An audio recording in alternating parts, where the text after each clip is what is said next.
Okay, so leadership. Alright.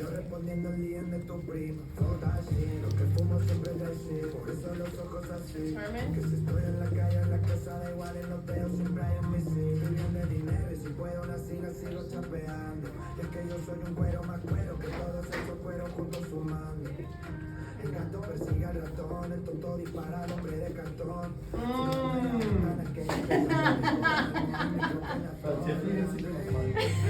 I got you. Alright guys, a leadership determines a person's level of effectiveness. What does it mean to you guys?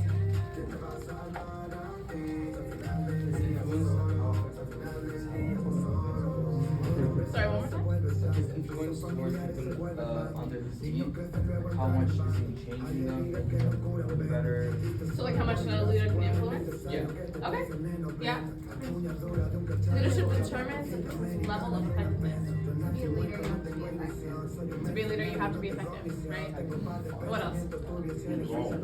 Involved. You do, yeah. Leadership is a verb, right? Alright, and what else? Determines a person's level of effectiveness. Another person's level of effectiveness. Trading. Leading by example. Leading by example. Yes. Alright, and so leadership determines a person's level of effectiveness, right?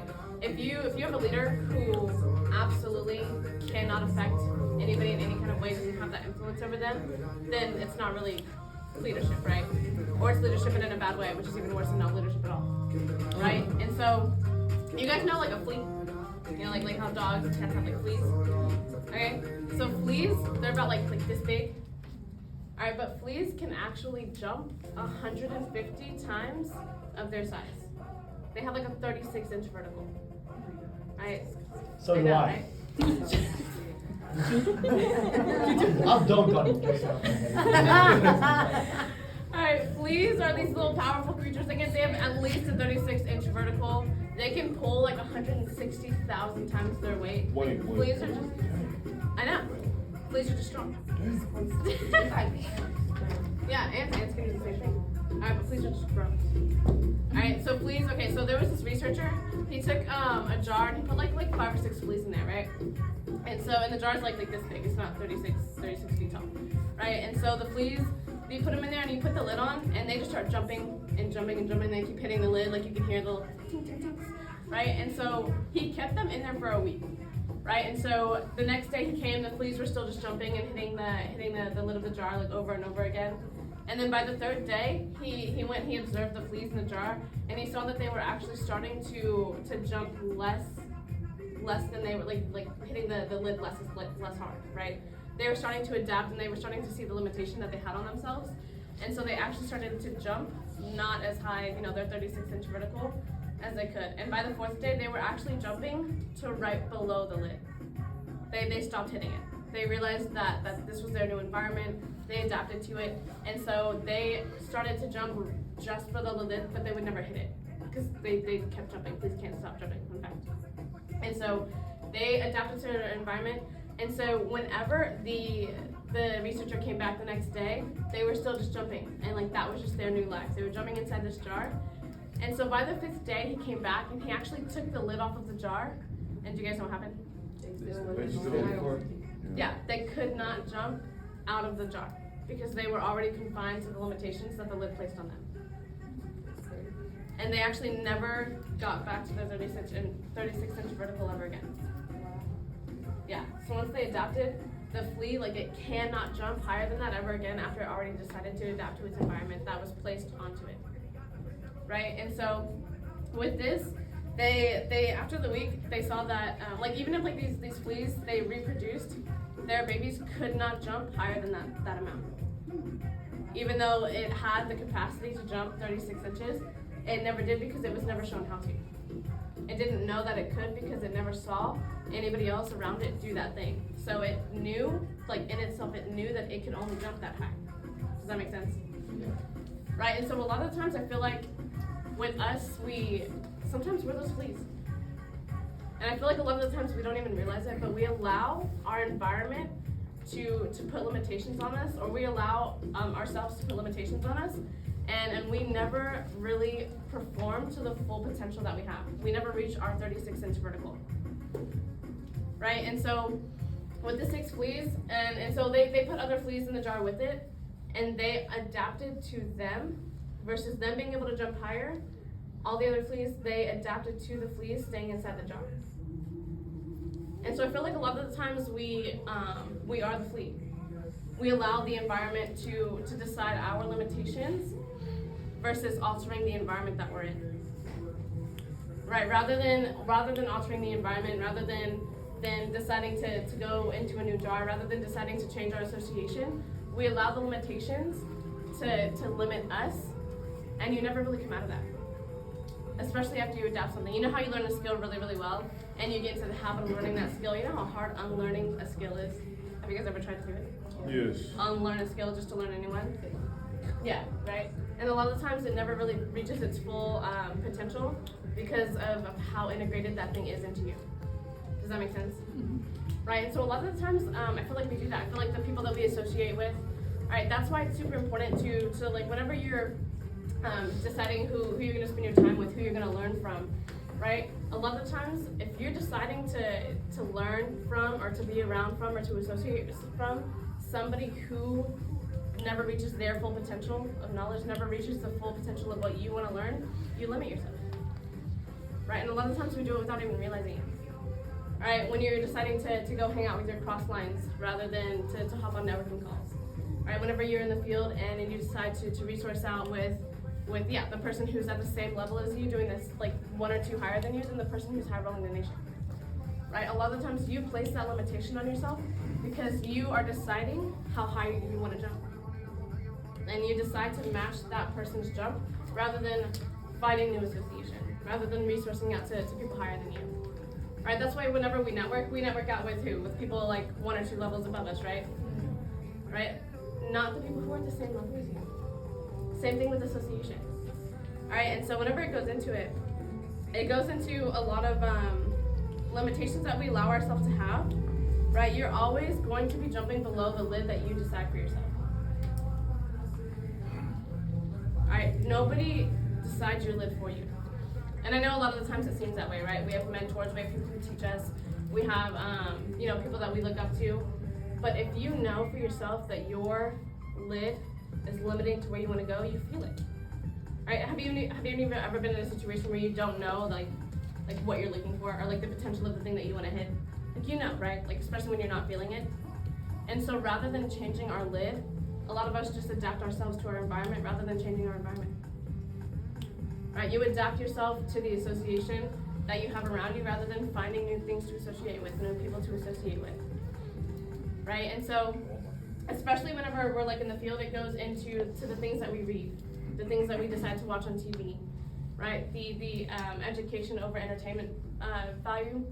A lot of the times we do the things that people around us are doing, the people our age are doing in their lives, versus deciding to step out of their jar and go into your own jar and elevate your level of learning.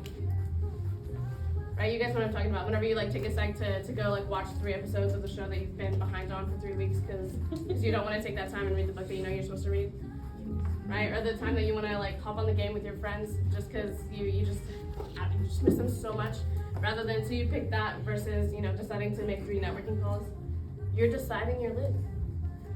You're allowing yourself to keep yourself at you're allowing yourself to lower your capacity rather than to switch jars. All right, and a lot of the time, like I said, a lot of the times we don't realize it, right? A lot of times you look to see what the person next to you is doing, and whenever we come into a business like this, it's super, super easy to not adapt as fast because we don't want to. But it's also super easy to keep yourself there because it's hard to jump into a different jar. All right, before you fully limit the capacity of your vertical, all right, think about the things that you might be missing out on. All right, think about the person next to you who's working twice as hard and who's putting time into their day and how much more they're gonna gain because they decided to associate with people who are just jumping at a higher capacity than you. All right, whenever we come into a job like this, whenever you think about like the things that you're reading, whenever you're in the field, right, like taking the notes and stuff like that, whenever you instead of like networking out, you just, you know, like I said, kind of go to your cross line and you're like, you know, decide to like go hang with them in the field, especially since, because no one's micromanaging you. If you want to do it, you're gonna do it, right? Rather than reaching out to your upline or resourcing out, you just go hang with them and you decide to go to the person who's been in the program as long as you to see what's working for them, because maybe they like, you know, high rolled the day before, that one day. And you're like, oh, like they must have it down. Versus to go to someone who you know who has fruit on the tree, right? Like jump into a different jar. You're always gonna be limiting yourself, right? Don't let the limitations on yourself hold you back in the field. Don't let the no's hold you back in the field. You're placing a cap on your jar by doing these things. That's when you get sales focused. That's when you allow the environment to determine what you focus on. Right, when you let those things get to you, right, no's in the field, you're deciding to be the thermometer rather than being the thermostat. Do you guys know what I mean by that? Being the thermostat and not the thermometer? Yeah. Yeah. What is it? Just the thing that's fluctuating upward, right? Okay. I don't know. Setting the temperature rather than letting your temperature be determined by. Yes, right? Right? And so whenever you are deciding not to be the one setting your temperature, setting your environment, deciding how your environment looks, deciding how it feels, deciding your environment's association, you're just allowing everybody else in that environment to decide that for you. You're just tightening your lid. All right? Jump into a different jar. All right? Decide to go and change the environment you're around rather than adapting yourself to your environment. All right? And it might seem like because don't get me wrong, being adaptable, good skill. Good skill set to learn. All right? Knowing when to change your environment to elevate your level of thinking, priceless. Right? And so, and I know you guys might have heard this before, but it's not just about sincerely just like your level of jumping, right? And when you're like that flea who's like jumping below the jar and you're letting the other fleas around you decide how high you're gonna jump, or you jump into the other jar because your standards are higher because your calling is higher. Okay, you decide to go because your standards are higher because your calling is higher. That's why you don't stay. That's why you don't get complacent and you don't stay in the jar. That's why you don't let the lid tighten. All right, there's no cap. All right, take the lid off. Don't let anyone put the lid on you. Don't decide to stay where the lid is already being placed. Pop it off. Go somewhere else. Go jump with go find new flea friends. All right, go associate with new fleas who are just jumping to their 36-inch vertical, because the more that you decide not to, the harder it's going to be to try and get there one day when you realize that you need to be. All right, whenever you guys start building teams, all right, the leadership determines a person's level of effectiveness. If you are only jumping so high, all right, little 36-inch vertical, all right, and you're only jumping this high, anybody you train cannot possibly jump higher than you. You're just putting a cap on everybody who comes under you. All right, and so building a team, and sometimes, like I said, like sometimes you don't notice it, but when you do, you decide not to fix it because, well, this is just what's working for me.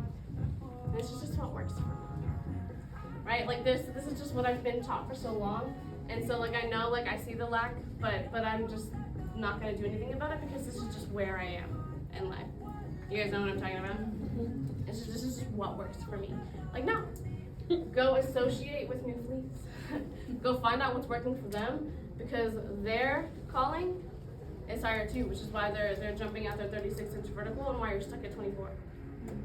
Right? Go do it before you're stuck and capped out and you can't jump any higher because we're humans, right? That's just how our mind works, right? Like whenever it's way harder to unlearn something than it is to learn something. Right? Your standards are higher because your calling is higher. And so a lot of the times, I want you guys to think about that. Whenever you're thinking about making networking calls with your cross lines, whenever you're thinking about like reaching out to offices, whenever you're talking to Danny and you're thinking about, like what's the thing that I'm gonna work on next? What's the growth that I'm gonna grab next? Right? You have the skill sets that you have, and a lot of the times we get caught up, and since we're really good at something, we're just gonna keep focusing on that thing because I'm good at that thing. Like that's what I'm good at. So I'm gonna stay in my strengths rather than decide to see which part of me might be keeping me from jumping as high and work on that instead. Right? It's hard. I know. To focus on the things that are gonna help you jump higher. Because it feels good. It feels good like when you do the thing that you're good at doing. Right?